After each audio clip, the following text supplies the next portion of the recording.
Earth. Fire. Air. Water. Long ago. This is not Avatar.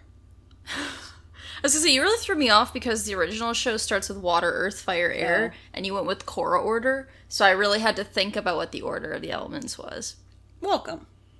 This is Research Rank Repeat. This is co-host Hannah. This is co-host Alyssa, and yes, Hannah's correct, although we have covered Avatar-related things on this show. Today, it's not Avatar. We saw a movie. It's Pixar. Pixar. It's Elemental. Yes, the newest feature film from Pixar is finally out. Came out this weekend, and Hannah and I hit the theaters again. Update to our Pixar lists, as we have not seen a Pixar film since last summer. Yes. Which, unfortunately, wasn't exactly a hit. No. It was, not very light. Year. It was Lightyear. Fortunately, it was not the best movie. Not the worst, but... Yeah. You know, it was fine. I was excited to get back into Pixar. Me too, because it's been a while. Yeah. I remember seeing the trailer for this movie, and I had a lot of thoughts. Mm-hmm. But I didn't really look at much going into, like, critical response and things like that before we watched it, just because I like to go in with an open mind. Mind, yes. He lost his mind. Yeah. Hamlet. But yeah, anyway, so we'll just go right into it. Mm-hmm. So I'm going to do a similar thing to what we did with Fast X, where I'm going to go back and cover the previous film, Lightyear, since we also saw it shortly into its release, so we can go back and look at a full update on what actually happened with that film. Overall, the film grossed $226.4 million on a $200 million budget, which was a box office bomb. Yes. Lost an estimated $106 million for the company. Yeah, especially for Pixar. Yeah.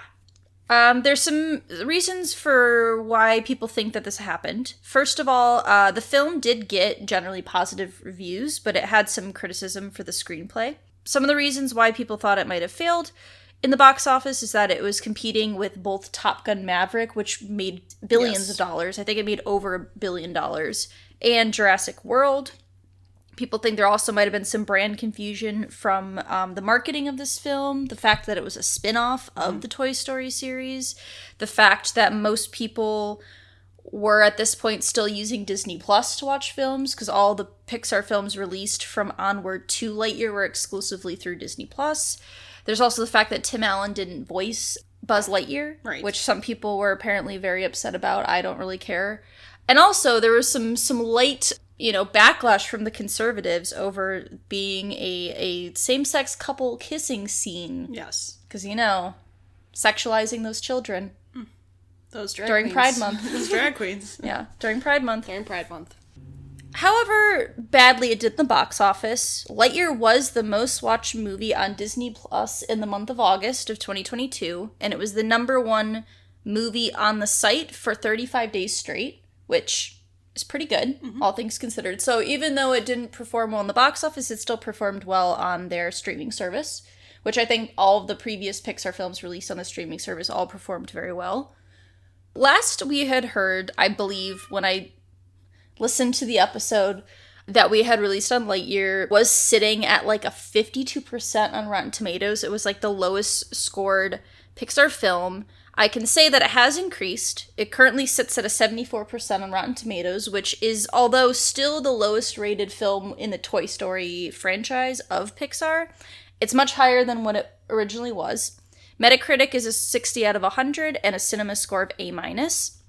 In May of this year, Pixar had some layoffs.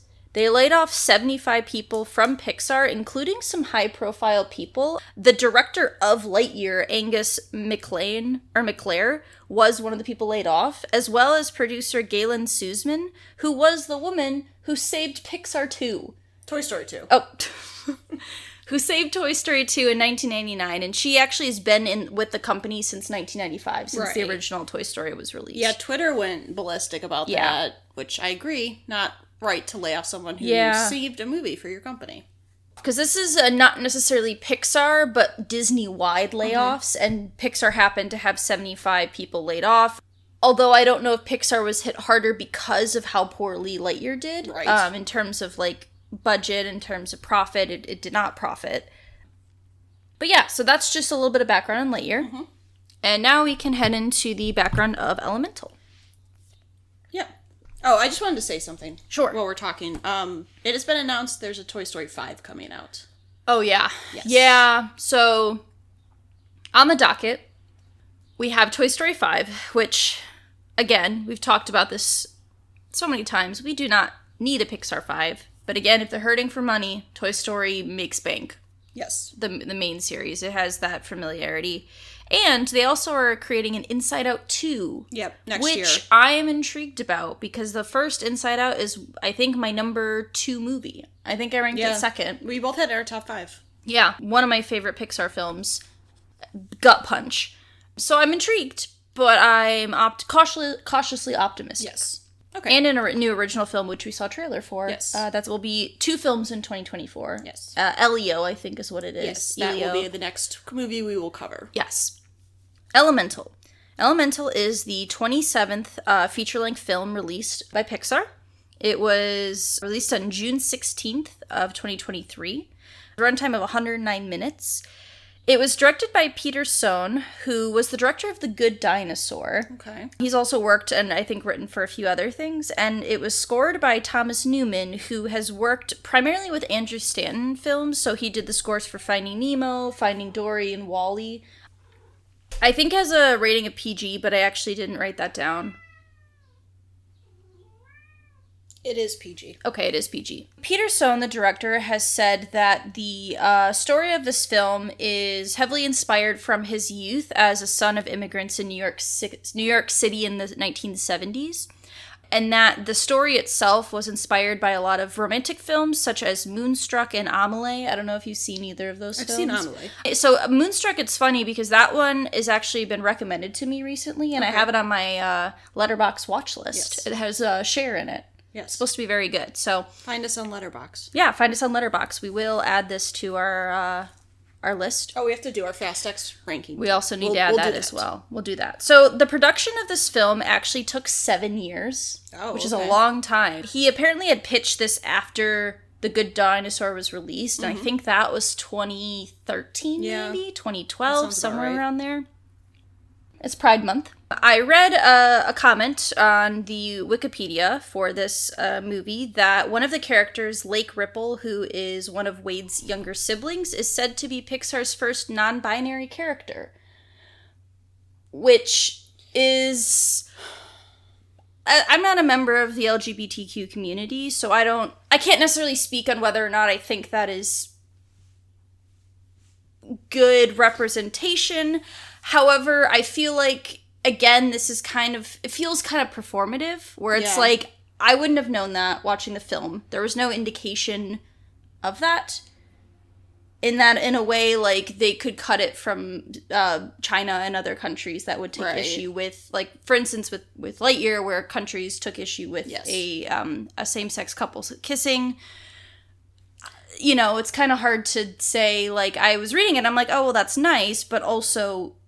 It's not like you wouldn't watch that movie and know that character is non-binary. Right. I feel like it's one of those things where it's like, it's nice that they're doing it, but it's like, we've been hearing a lot about like Target and like why companies they're basically using Pride Month as a way to market and to make money, which, you know, I guess representation is representation, but at the same time, if you're just going to throw a random character in that has no relevance and that it's not really clear, I feel like it's not really doing much. It'd be cool to see, like, a main character. Right. Like, someone, you know, that's in the whole movie and not just, like, a side character. So, yeah, I guess that's how I feel about it. Yeah. I was gonna say, I think they also maybe had one speaking line. Right. And maybe appeared in 2 minutes of the film. Yeah. If that. So, Hannah, you might like this. In terms of the marketing. Now, there is heavy discussion about the marketing of this film, and I have comments about that from my own perspective, but the characters of Wade and Ember were promoted on the show American Idol, seen cheering in the audience when this year's winner was crowned, followed by a sneak peek of like a trailer of the film following the show's finale, which I think is such a weird marketing play to do. Yeah, that is strange. All right, some negative things, Hannah. So far, as this film has just released, it has a worldwide gross of $48.5 million, which is the worst opening weekend of any Pixar film ever. Yeah. Of the 27 films, it's the worst. Even worse than Onward. Yeah. Which released basically as the world shut down. Yeah. Ooh, which is rough. Yeah. It premiered alongside The Flash, which is a major blockbuster superhero film, as well as competition from Spider-Man Across the Spider-Verse, which is also an animated film that released, I think, last week was its opening premiere. And that movie is making tons of money, like hundreds of millions of dollars already. The Flash also kind of bombed, too. So. It's also bombing, too. I mean, I understand why that one's bombing. Well, yes. Circumstances, but yes. So, some of the things cited as potentially being issues with the premiere, the gross so far, is poor marketing, and again, audiences being used to Disney Plus releases of the film shortly after it comes out, and families not wanting to make the travel to a theater to spend that much money when you could spend, like $8 a month or whatever, and then watch the movie with your family and not have to spend like $100 to go to a theater. So currently it sits at a 76% on Rotten Tomatoes, a Metacritic score of 59 of 100, and a Cinema score of A. I selected a quote from a reviewer. Jordan Mitzer from The Hollywood Reporter was quoted as saying, "The elements all fit perfectly into place, so much so that the creative flames were doused." What critics think of it. There is a lot of positive praise. There's a lot of positive praise for the animation. However, there is some contention about the story being seen as underwhelming. And a lot of that, what I've seen, is that a lot of current Disney and Pixar films focus heavily on generational trauma. Mm-hmm. It's a very recurring theme. And I think what a lot of the takeaway from a lot of people reviewing this film and discussion into that of the story being seen as underwhelming is that it's seen as not as impactful as something like Turning Red, where it's kind of a similar, like, general story, but hits more impactfully, or something like Encanto, which is not Pixar, but is Disney, and that also tends to hit a little harder. So, just to give a little background on that. And now I have the summary that we have from the Disney website. Disney and Pixar's Elemental is an all-new original feature film set in Element City, where fire, water, land, and air residents live together. The story introduces Ember, a tough, quick-witted, and fiery young woman whose friendship with a fun, sappy, go-with-the-flow guy named Wade challenges her beliefs about the world they live in. Yeah, I want to touch on something really quick. Sure. About the box office, etc. The marketing was horrible for this movie. Terrible marketing. I don't remember seeing, like, much about this. So that was one of my things I wrote down right after we got to the theater, is that this film had some of the worst marketing I've seen. So I remember watching the trailer for this movie, and they framed it as, like, a Romeo and Juliet, like, forbidden love was, like, the main plot. This main character of Ember doesn't want to run the family business. She doesn't want to do that. And it's like, what if I don't want to be like you, Dad, the Troy Bolton, Right. We can't be together. And, well, that's, like, an element of it. That's not the main plot. No. Like, the trailer they released doesn't really present the story and how it actually plays out, or like what I think the story is more focused on. Right. And that's not to say the trailer means everything, because Lightyear... Oh, I was going to say something because I couldn't... The voices... The main voice... What's the main girl's name? Oh, it's... Ember. Ember, yeah. Ember. She is Ellie from The Half of It, which is where I recognized her from. Okay. Her voice sounded really familiar, so I looked her up. But anyways... She apparently was chosen for the role based off that her role in the half of it. I read that. Anyways, I feel like it was funny. I definitely laughed a couple times. Yeah. I think it was interesting. The animation is amazing, as Pixar movies tend to be. I think that it was actually interesting to do sort of like an immigration / like almost xenophobia, racism sort of not undertones, but sort of like wrapped in that. Yeah. And I do think that like adding this elements, like the different elements, created for an interesting story. I felt like, as opposed to Lightyear, I didn't get like really bored in the middle. It felt like the story was like moving along at a good pace. I felt like there was a good amount of, I don't know, I thought overall the story was actually pretty solid. I didn't have a big complaint with the story like some of the critics kind of had said. I just think that it flowed pretty well. I mean, yeah, at times it's a little bit like we've seen this before. But for some reason I was so charmed by Wade and Ember's like storyline. Like they just worked well together, not even as just like romantic interest, but just as like two people. That I found that interesting too. So like overall I would say I was like happily impressed with it. I think that some elements of this film do work really well. And I was reading someone's review, or like a few quotes from a review, that this is, I think, probably Pixar's first like romantically focused film. Yeah. Where like the main plot was a romance. So I think that worked really well. I think the romance aspects were well done.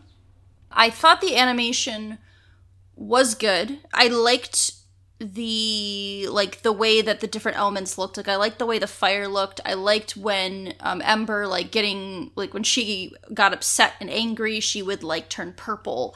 Or like there's one point where she's really sad and she gets like really faded and like flicker. I liked that the way they built the world. It felt a lot like Zootopia, where there's kind of this like these different environments and the way the world is set up. It feels a lot like Zootopia. The humor, I do think, worked pretty well. There were a lot of scenes I think worked. And I liked a lot of the characterizations. The one thing I will say is I think the ending was a bit rushed. Yeah. Especially in this aspect of this generational trauma. I think this, like, the climax of the film was not as strong as it could have been because of, I think of something like Encanto. I think of how much I cried watching that movie, and that I've seen that movie, I don't know, maybe 5 times now, and I've cried every time. You get the Mariposas, the Butterfly song, where you see their, like, background of, like, her husband dying, and how she, like, was so stubborn in that, the legacy and the family name and all of that, and how much time was put into that. And then I look at this, and it's like, we get a scene with, you know, her father finding out about her romance with this water guy, and also the fact that, like, the damages with the pipes, like, basically water is coming into their fire shop, and he gets mad, and he's like, I'm not giving you the shop, I'm not retiring, like, I can't trust you. There's this big flood, and she, like, has to save Flame, this, like, sacred flame, and is like, I'm a bad, you know, daughter, I let you down, blah, blah, blah. And he's like, you are my greatest gift. And that scene lasts maybe a minute. Yeah. And while it was emotional, I did cry. This movie got me. I did shed a few tears. I can't help but feel that it could have been a lot stronger.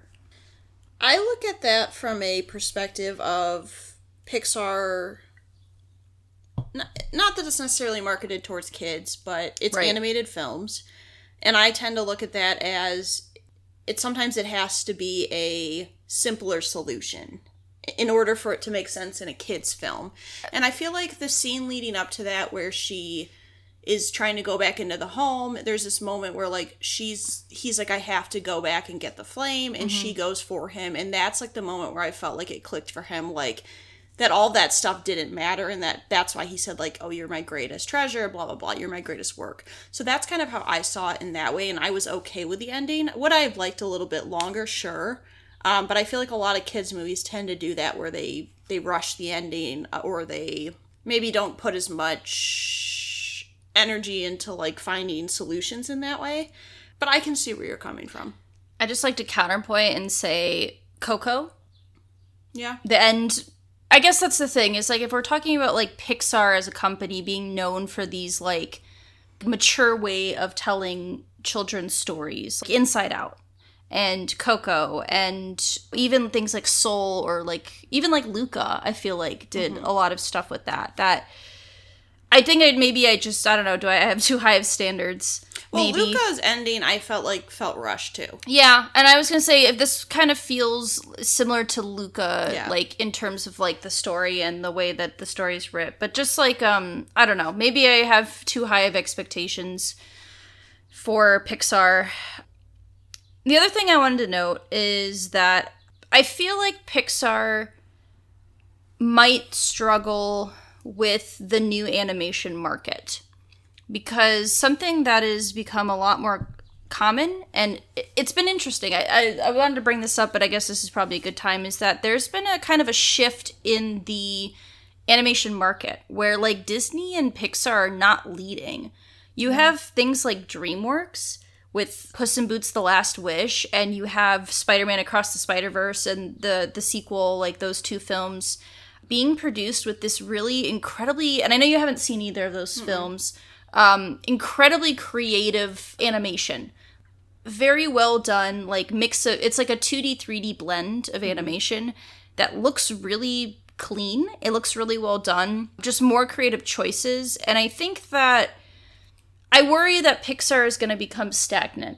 Yeah. And that they've created this kind of characteristic of all the people kind of have the same look. Right. And this new movie that's coming out, Elio, also has that same look for these humans, where it's like, I feel like they're limited in what their films look like. Yeah. Yeah, I feel like you get, when you're a company like that and you establish something, you kind of stick with it. But yeah, it would be nice to see them take more chances and do things a bit more creatively. It's just because, like, Puss in Boots: The Last Wish came out last year, and I think it made like $600 million. And Spider-Man, the new Spider-Man movie that just came out, is also in the hundreds of millions already. Right. And the first one also, it won the Best Animated Feature Film of the year it came out, and that movie's fantastic. I haven't seen the new one yet, but those movies are animated movies. Even like things like Minions are making tons of money. I didn't see it, and it did not review well. Journey to something. I don't even know. The fact that I don't even know that it's Jake Gyllenhaal's in it. It's also a movie about generational trauma. Okay. Strange World. Yeah. So the movie Strange World, it came out, I think, a few months ago. I just think they're struggling, and I hope they can find a way to get some creative spark, to get something different that resonates with people. I think not only that, but I think Disney as a brand is not fared well under public scrutiny, opinion. Yeah, that's fair. And so I think that kind of stuff probably does hurt it too, as well as with like streaming and everything else we mentioned. But yeah, I think Disney has not been used to in the past having competition. Right. Or at least not more recently. Right. Like they had they definitely suffered in the early 2000s. They were not doing well, which is why they bought Pixar, because they were struggling so much with their animated, and Pixar was flourishing. But I'm glad other companies, like, if you would have told me DreamWorks would have had my favorite animated film of last year, I probably wouldn't have thought that. Like, Sony's doing stuff. There's, like, also smaller companies that are doing, like, Guillermo del Toro's doing animated films. And I'm glad other companies are getting money and chances to tell stories like that are creative and different and animated, in fun ways that resonate with people. But just as a whole, just in a general sense about Pixar, I'm curious about how that will continue in the future. The other thing I wanted to mention is that I did really like the soundtrack of this film. Yeah, it was cool. I thought it was relatively different from a lot of other Pixar films, because I feel like Pixar relies really heavily on piano, and especially this composer, because he did WALL-E and he did Finding Nemo, which I think are honestly some of the best scored Pixar movies. It felt very unique and like very captivating, and worked with this story. So I wanted to commend the soundtrack as well, because I really like the soundtrack. Definitely. But do you have any other thoughts? No. Okay. My favorite character, I went with Wade, actually. I also went with Wade as well. I think Ember was a strong character, but I think Wade just, like, the fact that he was so endearing? No. I mean, he was endearing. Interesting, but also the fact that he was so, like, rooting for Ember and wanting her to go after what she wanted in life. Yeah. And I think it was nice, too, that, like, he was, like, emotional. Because I feel like, I mean, it's changed. Sensitive, yeah. Yeah, he was, you know, sensitive, and he wasn't afraid to show who he was. And he was just, like, even when she, like, rejected him and was like, I don't love you, he still came back for her at the end. Right. And so I think that he was just, like, a nice character. And he was very, like, charming, too. Like, I just couldn't help but like him. I thought he was also very earnest as well. I also did like Ember quite a bit, but I felt like Wade was a very interesting character in that I don't feel like... I don't want to use the word, like, like masculinity, but, like, male representation in general. I feel like he's kind of... It's nice to see other types of tropes, I guess, you know, because he is very, like, in touch with his feelings. I like that part of his characterization is this fact that his father died, and him and his father didn't get along, and he feels this, like, loss of not being able to change that before his father's death, or, like, be able to live with, like, things he wanted to do and what he wanted to do with his life. So I like that he's able to help Ember with challenging her, like, beliefs and her feelings on things. So yeah, I liked that a lot. My favorite line, I believe it was kind of the way it was delivered. Wade just goes, "We touched," and everyone just, like, gasped. Yeah. It was just the way he said it. I enjoyed. When I was looking online because I had, like, an idea of what I wanted my line to be, but then I came across another line that I thought was really funny. Is there's this part where Wade's has a one-way ticket to anywhere, and he's saying goodbye to his family, and they're all crying, and his uncle's like, "I made you a painting. It's a lonely man," and it's just him, and it's just a picture of him. And I thought that was really funny. The way it was delivered, it was pretty funny, and I liked that one quite a bit. My favorite scene is the scene where Ember gets to go in that air bubble and go underwater. Yeah, I picked that one as well. Pixar does a really good job of showing, not telling. Yeah. There are scenes where they don't have any, like, talking, and it's just, like, music or just, like, visually seeing what's happening. They're able to express characters' emotions and feelings so well in those moments. And so I just found it really interesting, and I just, like, really liked that moment that he did something special for her, and that she finally got to see, like, something that she'd wanted to see for so long. Yeah, it was funny because the other scene I thought about picking, I also picked the one of her being underwater to see the flowers that she couldn't see because of the racism of her fire not being allowed in the building because it's a burning, you know, hazard to this garden. The scene after that where they, like, touch and, like, dance a little bit, like, also is another scene where there's very little dialogue and a lot of just, like, kind of very emotional. But I ended up going with the underwater one because I thought the visual and, like, the storytelling, again, of, like, they still excel at that, like, being able to show you and convey emotion and feeling without having to say that. Yeah. It's still very good. It's interesting because Pixar will do these movies and I'll be like, oh, it's not that great. And then I'll get one of those scenes and I'm like, oh, like, it just gets me. Well, Pixar gets me to cry, then, you know, it's like, it's always going to be a good film. And they got me. They did get me. Yeah. Okay, so in terms of ranking, right now I would put it at number 10. Okay. So that still keeps Cars 3 at number 9 and Luca at number 11. The reason I put it above Luca is just because I felt like the story felt a little bit stronger and the characters, like the side characters, felt a little bit stronger. And I thought it was, like, funny. It was more moments that made me laugh, I feel like. So I think Cars 3 has this hold on me that I cannot. Cars for some 3 is a weird one. Yeah, it is weird. But I think Cars 3 altogether is still, like, a better put together movie. So I'd put it at 10.